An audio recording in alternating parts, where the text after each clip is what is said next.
Houston Texans just locked up their future because they picked up fifth-year options for their two biggest leaders on the team, one on each side of the ball. We're talking about elite production and cornerstone pieces that are now officially staying put in Houston.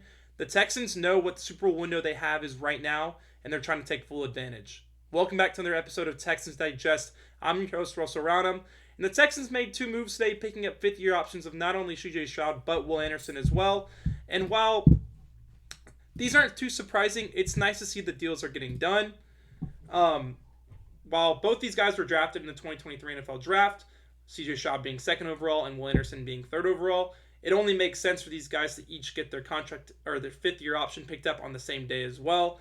Due to Stroud being picked number 2 overall, he's due a little bit more money, $25.9 million in 2027, and while Anderson is going to be due $21.5 million in 2027.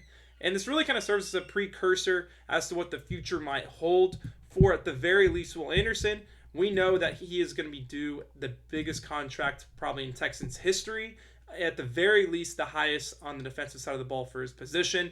When you take a look at what the contract might hold for Will Anderson, we're really trying to take a look at about $190 million over the course of 4 years, which leaves to about $140 million guaranteed, and that would average out to $47.5 million a year, a full $1 million above Parsons, kind of resetting that market and making him the highest paid person in his skilled position.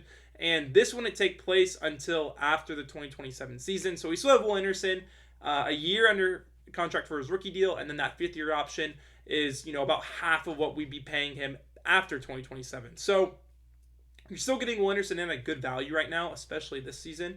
And the same goes for CJ Stroud.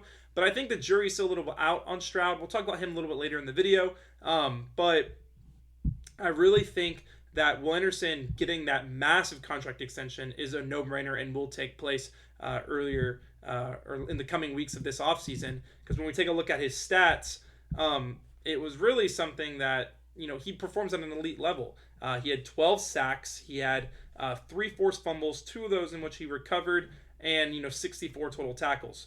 The sacks and fumbles and fumble recoveries are what you're getting out of a key elite pass rusher like Will Anderson. He's gotten better every single year he's been in the league, and with Danielle Hunter on the other side of the ball signed to a big 1-year deal as well, being able to pair that tandem up for the upcoming 2026 season, I'd expect Will Anderson to maybe notch 14 or 15 sacks going into the new year, and I would love to see him not get to J.J. Watt numbers, but get just as close as he possibly could. And, hey, you got an extra game this season. Why not try to push that, franchise sack record?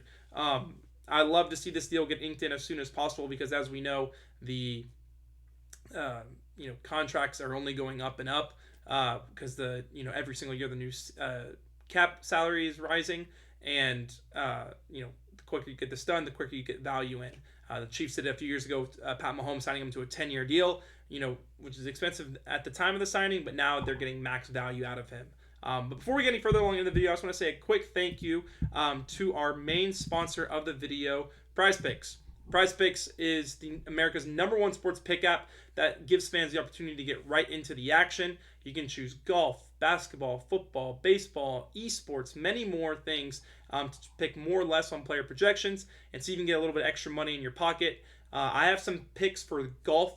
Masters is taking place this week starting tomorrow. So I have some picks a little bit later in the video for you guys that I think is worth your while. And I really have a good feeling on being correct on these guys. So we'll talk about those a little bit later in the end of the video, but make sure to stick around for it. But huge thank you to PrizePicks for sponsoring today's video. I use the app regularly, and it is a great opportunity to really have some fun with all the sports that are going on this time of year. But getting back into the video, talking about CJ Stroud now, the Texans really weren't too vocal during the NFL coaches meeting and the NFL Combine about the talks of CJ Stroud even getting his 5th-year option. While it felt like a no-brainer, they were very quiet about it, opposed to Will Anderson, where they were very vocal and very positive about his play and getting, future deals done. So I had a video in the past talking about, are they really going to explore this option for CJ Stroud? Are they even going to offer him a contract extension after? While one of those questions were answered today with CJ Stroud getting that 5th-year extension, it doesn't answer the fact of, are they going to give him the huge 4 or 5 year contract extension after these 2 years are done. When taking a look at quarterbacks that are currently the highest paid in the position, Dak Prescott is notched at 60.1. Joe Burrow, Jordan Love, Trevor Lawrence, those are kind of in the mid 50s, and then you see Jared Goff and Josh Allen right below them. These guys, while I would say CJ Stroud could fall in the same category as a Jordan Love, as a Trevor Lawrence, as a Jared Goff, it really just comes down to when you're signing these guys and for how long.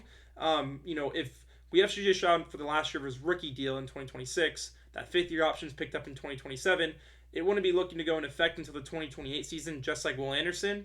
And while I don't think he'd be hitting that 60 million mark, I would definitely see him hitting that high 50s mark. I think, after 2 years from now, what that new salary cap will look like, there's really no telling. And, when you're a quarterback, you got to pay him the most at anyone in the league or anyone on the team. And CJ Stroud kind of falls in that category of, is it worth it or not? Is it worth restarting, or is it worth, signing him and making sure that chemistry sticks amongst the team? I think this is the best skill position group around CJ Stroud that he's had in his career, and the arrow is definitely up on CJ Stroud.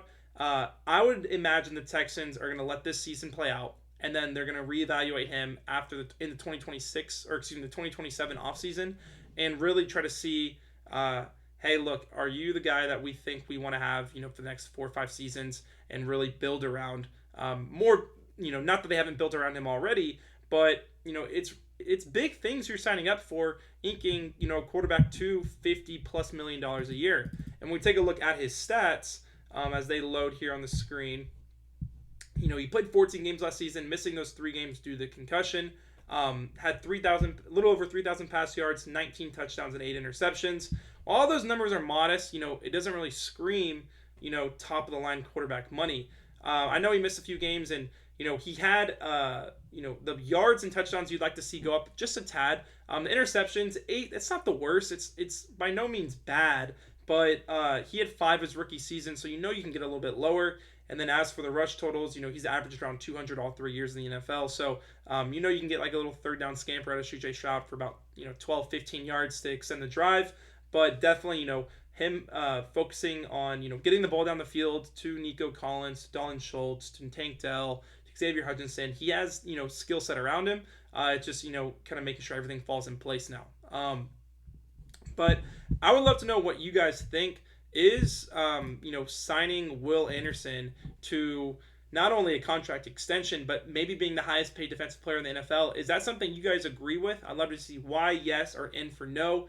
Personally, I would like to see Will Anderson get that highest paid defensive contract. He's 24 years old, as is CJ Stroud, but, in the prime of their career. And you want to, let these guys know, especially Will Anderson, that, you're valued here in Houston. We're not going to let you even have the opportunity to talk to any team across the league. And, we want to, your production has been very good the first couple seasons in the league, and we want to see you, make that next leap. Get your grasp, understand the speed of the NFL, and then, being able to still dominate at a high level that we're paying you for. I think Will Anderson should get paid maybe within the next month or so, definitely before, we get closer to like OTAs and, NFL draft and everything comes and goes. Because the quicker you get him in, just the more comfortable he can feel. Dealing with contract disputes in the offseason is no fun, especially as it gets into like training camps and whatnot. It just creates unnecessary drama. And while I don't see that coming from the Texans side, it is always nice, once things become official to then report on it. So, once again, I love the 5th-year options of both these guys. I think it was needed, and I think it was also expected. But it's always a relief once they actually, get the dotted line inked. So, before we get out of here, I just want to talk about those prize picks I have for you guys regarding the Masters tomorrow. When we take a look at those picks, the first one is starting with Ludwig Oberg, less than 71.5 strokes. He's been playing great golf lately, trying to make a run for his first tournament win since 2024, just about every single week now. So I expect him to have less than 71.5 strokes, being really effective around the greens and chipping. For Hideki Matsuyama, I expect him to have more than 3.5 birdies in the first round. He's great. He's a former Master champion, and it's very dry in Augusta this week, so the greens and fairways are going to be playing very firm, which plays very well to his game. And then lastly, for Casey Jarvis, less than 72.5 strokes. He's played great on the DP World Tour this season, acquiring his first Masters appearance due to his success, and I like him to shoot at par, shoot a little bit below par, and get his job done. which would be less than 72.5 strokes. But just want to say a quick thank you to everyone for watching the videos today. I appreciate all the support and comments down below, and liking and subscribing to the channel. I'll be giving you guys multiple Houston Texans content videos all throughout the week. I'm talking about upcoming top 30 visits and more news around the team. So thank you so much for watching today's episode, and peace out.